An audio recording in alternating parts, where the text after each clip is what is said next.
Namaste friends, this is Elle with Sacred Union Tarot, and I'm going to do our daily spiritual sapience reading for October 1st. New month, new energies. September was kind of quiet. It was the energies were very clarifying. It was like there was purging and then clarity. It just felt like there were just cycles of purging and clarity. Really a beautiful energy after the clearing. So if you were doing that kind of work and you felt those energies, then absolutely that's what was going on. So October, not quite sure what the energy, it feels big. Feels like, I don't want to say massive big, but something. So we'll see as the readings go and the messages come forward. So for our daily spiritual sapience, of course, I'm going to use the Rumi Oracle. I did see something about the light when I pre-shuffled. So if that card comes up, I'll know it's diminishing light or something. Didn't really get a close look at it, but I did see, just glance the title of it. And then we'll be using the Lost Tarot of Nostradamus. Love the combination of energies in these decks. Just profound energies, and really inspired me to start this spiritual sapience series. And sapience being wisdom, guidance. So, if you're here for that, welcome, welcome. Please like, share, subscribe. I don't monetize my channel. I don't do extendeds. I don't have other platforms. This is it. So if you're here for a reason, and if you've clicked on this message, most likely there is something for you. But I ask that you just support my channel by commenting, liking, and subscribing, sharing, so that the algorithms of YouTube can spread these messages to others who need it. So let's get started. Merciful Mother Jamal. Now we've had this before just recently. This is the 44 card. And remember, that's the last card in the deck. I think we had that yesterday. The ending of a cycle. So the ending of one month, the beginning of a new. So I'm just going to read what jumps out.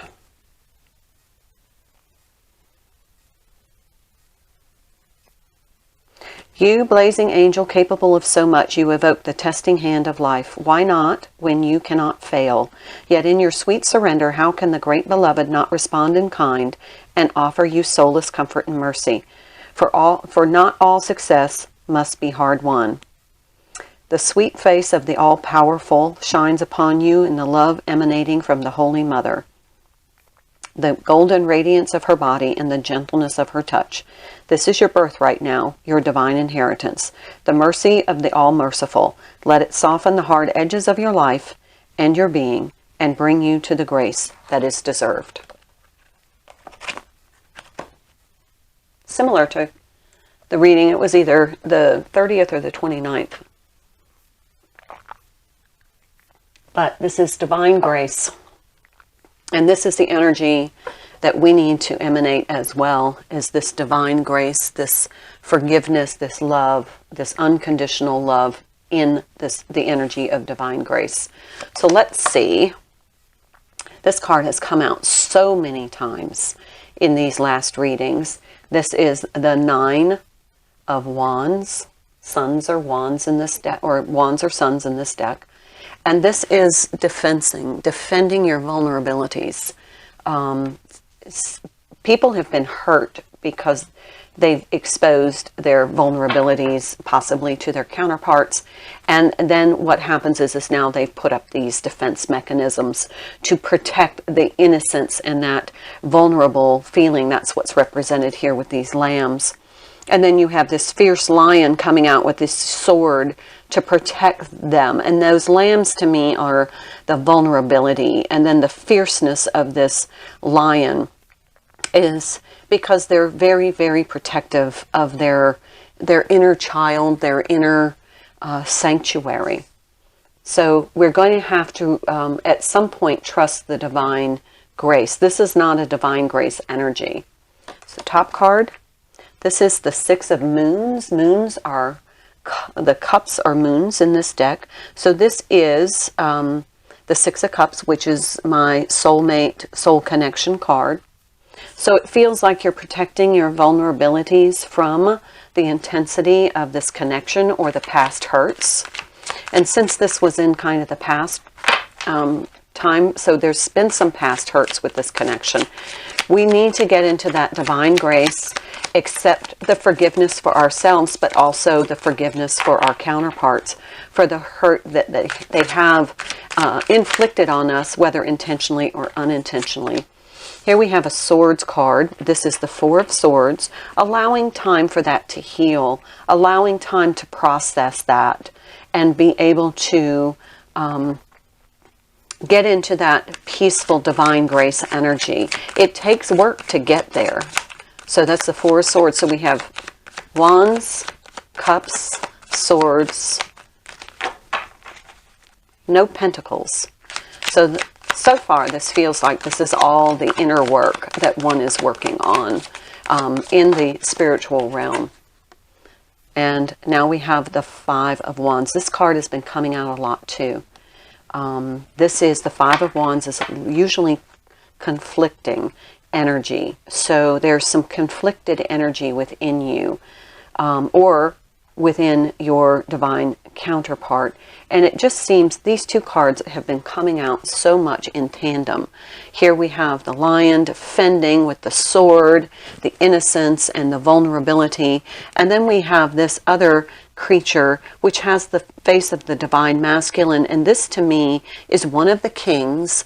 And this would be more like the Hierophant to me. So to me this is either the kings that are kind of being held captive and are being guided and led and managed by some divine providence is what I'm hearing. It's just interesting. This deck is very interesting. This is definitely a religious figure that has the leash around the divine masculine, and it's almost like he's removed his head covering here, as though he's exposing the fact that that crown can be removed.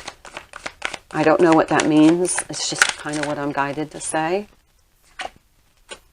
And now we have the Six of Swords, and look at the Peace card.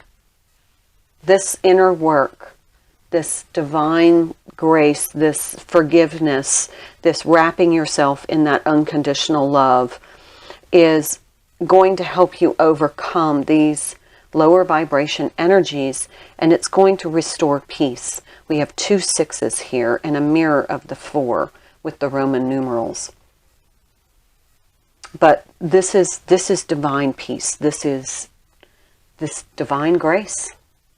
The energy of the divine grace. We need to get into that energy. Again, no pentacles. So this is all in your spiritual work, not so much being evidenced in the 3D. Now we have the pentacles. The 11 card, which is the Page of Pentacles. So this is something possibly a message coming to you in a format in the 3D. Could be a a conversation or some news that you hear that is going to align you, knowing that, okay, that was my indication that this is where I am, this is the work that I need to do. So watch for that message, and then you'll know this connects to you. Take some time out, restore, get into this divine, peaceful, graceful energy of forgiveness so that you can let these two energies go. This may be the message that you've been waiting for, this reading. So I'm going to leave it there. Time to close out this cycle and let those energies go. Namaste.